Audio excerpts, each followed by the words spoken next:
Let's bring in Tim Blair from the Daily Telegraph now and Martin Nicholson from Stepmate Studios. Great to talk to you, gentlemen.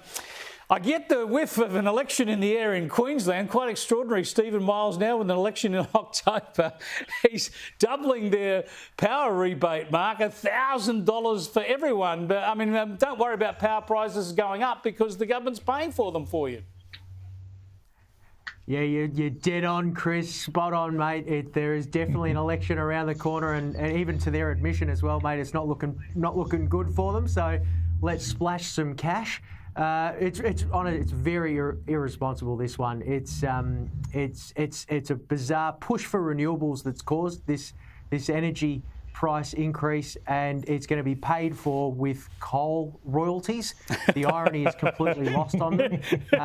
And like we've said before, this money takes the scenic route. This subsidy takes the scenic route all the way back to these energy mafias, and it's pitched to you to try and give them your vote. I hope people can see through this one. It seems like they are, to be honest. So hopefully people are a bit sensible.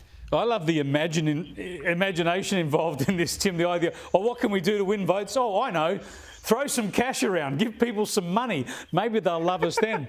But Tim, you've also picked up on how this is actually following a well-known economic model that's most recently played out in Argentina, where they just throw money around and crash the economy. And here's a clip of something you sent us on that. The average European spends around $40 a month on electricity. The average Argentine spends $5, 8 times less. In 2022 alone, this cost the government $12.5 billion, around 2% of Argentina's GDP. Don't cry for me, Sunshine Coast.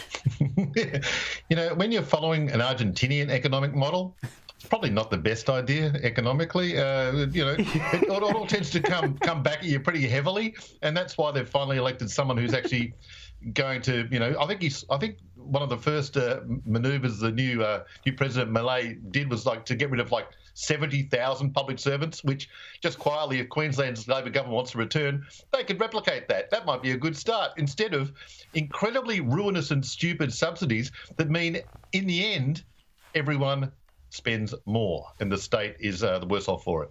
Yeah, while we're on cash, he's lucky, Stephen Miles, that the Macquarie Bank isn't the central banker for Queensland, because this is the first bank now that's telling us it's going completely cashless. This is hard to get your head around, Tim, because it's a bit like a pub with no beer, surely, a bank with no cash. There's a bit of a class element to this as well. Like I live in the country, and there's a fair reliance, or probably a greater reliance in the country than in the cities on cold hard cash. We like to rely on something we can see and feel, and the cities and the elites, for want of a better term, obviously going the other direction, much more reliant on, much more dependent on plastic and credit and so on. And yeah, it's another divide. I think this one, I prefer to have banks with something that folds. Yeah, I think Macquarie certainly caters to the top end of town, Mark. Your non-money is safe with us. Yeah, that's true. But we used to be the envy of the world for our banknotes. I can't believe this is one of the few things left, I guess, we can put a lot of pride in for Australia. But we used to be the pride of the world. They were plastic; it didn't rip. You could put them in the wash. They increased in size. Look at me, I'm super patriotic about our banknotes. I'm kind of sad to see them go, even though I am a city dweller, Tim. I'm kind of sad to see them go. Get your hands off my money, Macquarie. Even in the city, even in Melbourne's trendy inner north, he doesn't mind a little bit of cash. Now, I've got to go to President Watch here and have a look at President Joe Biden's daily program again. It's always interesting reading. It doesn't take you long to read. He had a briefing at 10 o'clock in the morning the other day. No media involved in that. And then he departed the White House for a function at 4:45. That's it. That's the day for him, Tim. I hope he didn't knock himself out. Well, in his defence, it is called a daily brief. It's not called a daily extended or a daily a hell of a long time. It's just a daily brief. Gets up, takes whatever medication's lined up for that particular hour, and then eventually retires. But I noticed that that Biden is scheduled to make some sort of comment about the growing anti-Semitism in the US and the world, and that's due, I think, in a couple of days. So no rush. He'll get around to it eventually. Good stuff. Yes, indeed. Let's have a listen to Donald Trump having a crack at Joe Biden. Joe Biden failed on the border. He failed on inflation. He failed on gas prices. He failed on every single thing, including Afghanistan, the most vicious, embarrassing day or period in the life of this country, Afghanistan.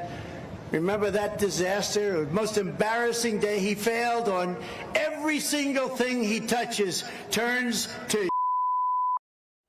Yeah, everything he touches, Mark, turns to... I think it's the way most of us talk. I think we know what was beeped out there. That was the real Donald Trump. That wasn't you putting some swear words in his mouth. Mate, that is how you do a campaign. That's what you should be doing. Like, compare that to Biden's day, which is zero media, because please don't ask me a question, because it'll make me say a sentence. This bloke gets up there, can do a press conference with no dramas, drop bombs, absolute bombs down on everyone. It's honestly, I don't even understand how this is a contest. My boy's gonna get up. It's unbelievable. It's just so good. Gags like that, it was what wins elections. Now, I tell you what, I want to talk about your cartoons. We're going to show a preview of tomorrow's Please Explain cartoon. I've got to compliment you, though. Last week's one was a cracker, where you had to go at both major parties and this online censorship. It was just brilliant. And if you haven't looked at it at home, look it up on Facebook, because last week's Please Explain is the current one. You actually get to see Anthony Albanese and Peter Dutton in bed. That's a pretty frightening prospect. But, Tim, I don't think you would have seen this little preview that I just saw 10 minutes ago of the upcoming episode dealing with immigration issues. Have a look at this. Now, you tell her I'm too busy to speak at this DVD rally. I've got Prime Minister stuff to do. Hey, Albo. Oh, hey, everyone. What's going on? You're waiting to see Andrew Giles as well. Why don't you take a seat? What's this all about? So, Albo, we're all here today because we're a little concerned about your addiction. My addiction? To what? Immigration. Hang on, is this an intervention? Katie, do you want me to talk or not? I'm the Prime Minister. And Tim, they're all waiting in the foyer to talk to Andrew Giles. He's not taking any meetings. What I love about these cartoons, and there's so much to love about, is there's so many layers happening. Yeah. That he's not the immigration minister. I'll allow the viewers to go back and look at the entire thing to get the joke on the door.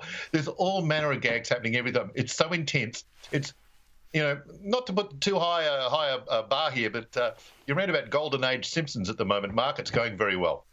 Yeah, we're embarrassing you, Mark, with all this praise. Now, I wanted to let you get a plug in tonight, Mark, because I know this is all organised through One Nation, but this is a fundraising idea that goes directly to the cartoons. People support this. They support the cartoons and the cartoons alone. And now there's a membership they're offering so that people can keep them going. That's right, and especially after last week, a lot of people did get in touch about how they could support the show, because they see it as, it's funny and it's quick and it makes fun of the Prime Minister, but at times it can also be really important. So a lot of people actually did reach out and ask how they could support the show. And One Nation, they're the ones backing this financially. They put it up, no ads, there's no corporate sponsors ever. They fund the whole thing because it's certainly not free to do so. We thought about how we could better engage viewers to get a glimpse behind the show as well. So we created this membership platform. It's $100 a year, but works out to be about $2 an episode, which is pretty good. And you get storyboards. You'll get the episode ahead of time. You'll literally get it as it comes out of the oven. So I'm back to the office. Great stuff. Shortly, so we're going to be working through to the night, and then you'll get it within about half an hour. And you can also buy gifts as well, boys. And because of your kind support, I've actually got you both onto the membership platform. So you're a good man. After I finish up here, I'll be able to shoot through the email. To declare and you'll be both happy members of the Please Explain Cartoon Club. You'll get a bunch of swag coming your way as well. I think a little signed letter from Pauline. It's heaps of fun. But no, really appreciate all the support. We love making the cartoons. We don't want it to stop. Well done. Great stuff, Mark. Love chatting to you every week. You too, Tim. Go well.